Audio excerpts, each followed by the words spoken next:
ছোটবেলা থেকে একটা দৃশ্য দেখে আসছি।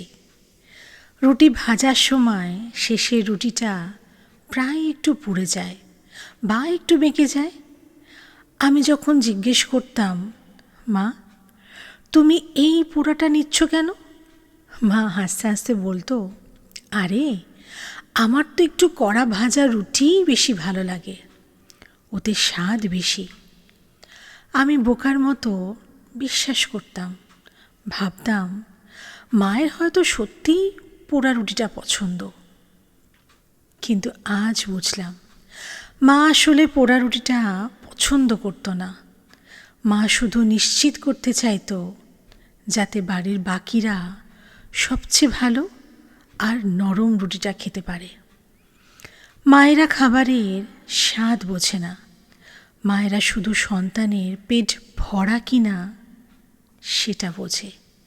ওই পোড়া রুটিতে তিতকুটে স্বাদ নেই, ওটাতেই অমৃত আছে।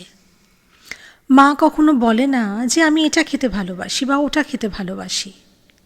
মা বলে, ভালোটা শুধু তুই খা।